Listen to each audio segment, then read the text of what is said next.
ಚಿಂದಿ ಉಡಾಯಿಸೋ ಖಾರ ಬಣ್ಣ ರುಚಿಯನ್ನು ನೀಡುತ್ತದೆ. ಮೆಣಸಿನ ಪುಡಿ ಚಿಂದಿ ಉಡಾಯಿಸೋ ಖಾರ ಬಣ್ಣ ರುಚಿ. ಇನ್ನು ಗವಿಸಿದ್ದಪ್ಪನ ಹತ್ಯೆಗೆ ಪ್ರೇಯಸಿಯೇ ಪ್ಲಾನ್ ಮಾಡಿದ್ಲ. ಈ ಕೊಲೆ ಬಗ್ಗೆ ಮತ್ತಷ್ಟು ಇಂಟ್ರೆಸ್ಟಿಂಗ್ ಡೀಟೇಲ್ಸ್ ಬರ್ತಾ ಇದೆ. ಕೊಲೆಯಾದ ದಿನ ಯುವತಿಯಿಂದ 19 ಬಾರಿ ಕರೆ ಹೋಗಿದೆ ಗವಿಸಿದ್ದಪ್ಪಗೆ. ಆ ಮುಸ್ಲಿಂ ಯುವತಿ ಗವಿಸಿದ್ದಪ್ಪನಿಗೆ 19 ಬಾರಿ ಕರೆ ಮಾಡಿದಾಳೆ. ಹಾಗಾಗಿ ಗವಿಸಿದ್ದಪ್ಪನ ಕೊಲೆಯಲ್ಲಿ ಆ ಯುವತಿಯ ಕೈವಾಡ ಇರುವಂತಹ ಶಂಕೆ ಕೂಡ ಇದೆ.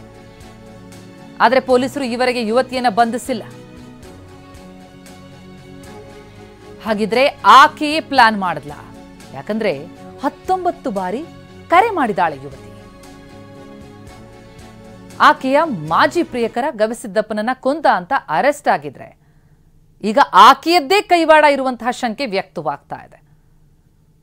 ಕೊಲೆಯಾದ ದಿನ ಯುವತಿ 19 ಬಾರಿ ಗವಿಸಿದ್ದಪ್ಪನಿಗೆ ಕರೆ ಮಾಡಿದ್ ಯಾಕೆ? ಹಾಗಿದ್ರೆ ಸಾಕಷ್ಟು ಬಾರಿ ಸುತ್ತಮುತ್ತಲಿನವರು ಎಲ್ಲರೂ ಕೂಡ ಬೇಡ ಅಂದಿರ್ತಾರೆ ಈ ಸಂಬಂಧ. ಆದರೆ ನಂತರ ಆತನ ಜೊತೆ ಆಕೆ ಓಡ್ ಹೋಗ್ತಾಳೆ. ಅದಾದ ಮೇಲೆ ಮತ್ತೆ ಬೇರ್ಪಟ್ಟಿರ್ತಾರೆ. ನಂತರ ಈತ ಹತ್ಯೆಯಾದದ್ದು ಹೇಗೆ? ಆ ಯುವತಿಯ ಮಾಜಿ ಪ್ರಿಯಕರ ಕೊಂದ ಅಂತಾದ್ರೆ ಈಗ ಯುವತಿ 19 ಬಾರಿ ಕೊಲೆಯಾದ ದಿನ ಗವಿಸಿದ್ದಪ್ಪನಿಗೆ ಯಾಕೆ ಕಾಲ್ ಮಾಡಿದಾಳೆ? ಈ ಕಾಲ್ ಈಗ ಹಲವು ಪ್ರಶ್ನೆಗಳಿಗೆ ಕಾರಣ ಆಗ್ತಾ ಇದೆ. ಯುವತಿಯ ಕೈವಾಡ ಕೂಡ ಈ ಕೊಲೆಯಲ್ಲಿರುವಂತಹ ಶಂಕೆ ವ್ಯಕ್ತವಾಗ್ತಾ ಇದೆ.